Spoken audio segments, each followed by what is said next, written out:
Guilt is a quiet parasite. It doesn't scream. It lingers. For some people, it becomes the background noise of life, whispering that every mistake is unforgivable, every imperfection a crime. These are the people who apologize too much, not because they're always wrong, but because they've been taught that peace must be purchased through self-blame. Guilt gives them an illusion of control. If everything is their fault, then maybe they can fix everything. It's painful, but it feels safer than admitting life is chaotic and unfair. Many carry guilt from childhood. They were the ones who tried to keep the house calm, who took responsibility for adults' emotions, who believed love had to be earned through perfection. In psychology, this is known as toxic guilt, when remorse stops guiding growth and starts feeding shame. It's not about what you did, but who you believe you are. They replay old events in their mind, like a courtroom drama. Every word analyzed, every reaction dissected, every what-if turned into a verdict. They apologize not only for their actions, but for their existence, as if taking up space itself demands justification. The root of constant guilt is often fear. Fear of rejection, fear of anger, fear of being seen as selfish. Beneath it all lies the terror of not being loved if they stop pleasing. Their internal dialogue is merciless. You should have known better. You could have done more. You always mess things up. These voices aren't truth. They're echoes of emotional conditioning. This mindset leads to over-responsibility, taking on everyone else's burdens while neglecting their own. It's empathy turned inward as punishment. Even small joys feel undeserved. They can't fully relax because their mind insists there's something they've forgotten to fix. Relationships become emotional traps. They apologize before conflicts begin and forgive others instantly, even when the pain runs deep. People who can't stop feeling guilty often attract those who unconsciously exploit it. Partners, friends, or coworkers who know they'll always take the blame. They become emotional sponges, absorbing everyone's discomfort. And the more they carry, the more they believe it's their job to make everything right. In truth, guilt once served a purpose. It helped them survive chaos. It gave them a sense of order when love felt conditional. But as adults, that same guilt turns against them, keeping them chained to old emotional debts they never truly owed. They confuse guilt with morality, believing that feeling bad makes them good. But real goodness isn't born from shame. It's born from awareness. Their nervous system stays in constant alert, scanning for signs they've done something wrong. It's not just mental, it's physical exhaustion.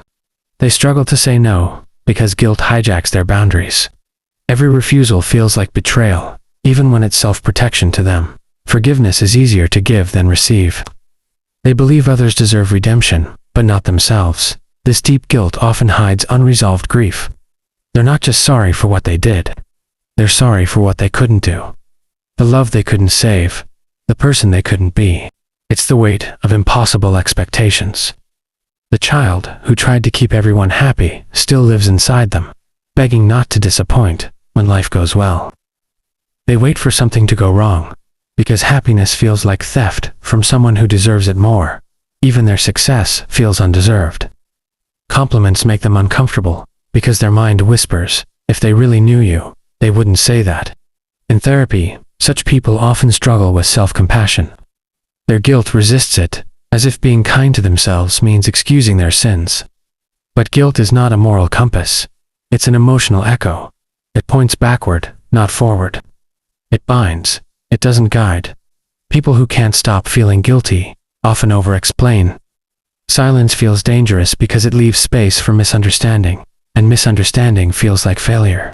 Their empathy becomes excessive, not because they understand others too well, but because they fear causing pain they can't repair. This hyper-responsibility can lead to burnout. They live in constant emotional debt, paying for peace that never arrives. Their dreams often involve being chased, trapped, or unable to speak.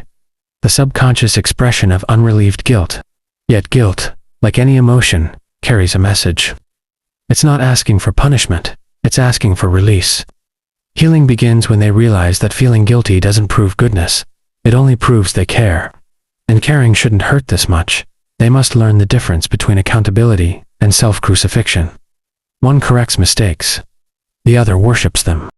Forgiveness for them starts with permission, the permission to be human, imperfect, and still worthy of peace. It means accepting that some things can't be undone, only understood. Some apologies will never be heard, but that doesn't make them meaningless. In psychology, guilt begins to dissolve when we transform it into responsibility. That means acting differently, not hating ourselves endlessly. The past doesn't demand your punishment. It asks for your growth. Staying guilty only repeats the same emotional loop. The hardest truth is that guilt can feel addictive. It gives a false sense of control, as if by suffering you balance the scales of life. But the universe doesn't ask for suffering, it asks for awareness. Growth doesn't come from bleeding, it comes from seeing clearly. To heal, they must learn to sit with imperfection without flinching. To say, yes, I failed, but that failure doesn't define me. They must begin to separate regret from identity. You made a mistake. You are not the mistake. Over time, they'll realize that guilt loses its grip when met with compassion. Shame can't survive empathy. The voice that once said, "You're not enough," becomes quieter when answered with, "I was trying my best with what I knew." Slowly, their body unlearns the tension of self-blame. Their breath deepens, their chest feels lighter. Forgiveness begins as a physical truth. And one day, they'll catch themselves laughing without guilt. Feeling joy without the voice whispering, "You don't deserve this." That's when healing has begun. Not because the guilt is gone, but because it no longer owns them. They begin to see that guilt was never meant to be a life sentence. It was a signal, asking for change, not endless suffering. True redemption comes not from feeling bad forever, but from living better tomorrow. And when they finally forgive themselves, they realize the most powerful act of love isn't saving others, it's setting themselves free. Even when others forgive them, they struggle to believe it. The mind reopens every scar, questioning, did they really mean it? Or are they just being kind? They live under an invisible courtroom, where they are both the accused and the judge, and the verdict is always guilty. Sometimes, guilt disguises itself as humility. They downplay their worth, reject praise, and call it modesty. But it's really fear of being seen. Many grew up walking on eggshells. The guilt they feel now isn't about their actions. It's muscle memory from a life where one wrong move caused chaos. They can't stand disappointing people. Not because they seek perfection, but because being the problem once meant losing love. Over-apologizing becomes their reflex. Even when someone bumps into them, they say sorry, because somewhere inside, they still believe everything is their fault. In love, guilt turns devotion into servitude. They overgive, overplease, and overstay, trying to earn what should have been unconditional. This self-blame eats at joy. Even when life offers good things, guilt whispers, "You haven't suffered enough to deserve this." They mistake suffering for virtue, thinking pain is proof of depth. But real depth isn't in how much you bleed, it's in how well you understand why. The more they punish themselves, the more they feel in control. Because if they inflict the pain first, no one else can hurt them worse. Many of them fear confrontation. They'd rather internalize pain than risk making someone else uncomfortable. Their body tells the story to tense shoulders, shallow breath, a nervous stomach. Guilt doesn't just live in the mind, it anchors in muscle and bone. Some find themselves drawn to sad stories, tragic movies, or melancholic music. Guilt seeks reflection. It wants to see itself in the world. They confuse responsibility with ownership of pain.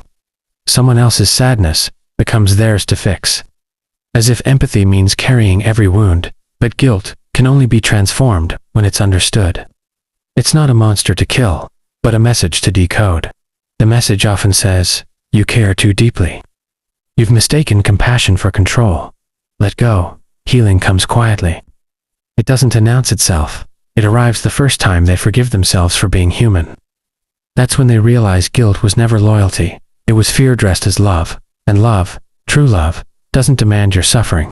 It asks for your presence, your awareness, your growth, not your punishment. So they learn to speak softer to themselves. To replace "I'm sorry" with "I understand." To live, finally.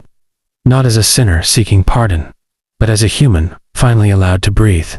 When they finally look back, they see how guilt shaped their every choice, the jobs they stayed in, the people they couldn't walk away from, the dreams they buried to avoid disappointing anyone. It wasn't life holding them back. It was the invisible weight of self-blame they never put down. But the moment they understand that guilt is not proof of goodness, only a sign of sensitivity, something shifts. They stop chasing punishment and start choosing peace. Because sometimes, the most courageous thing a guilty soul can do is forgive itself.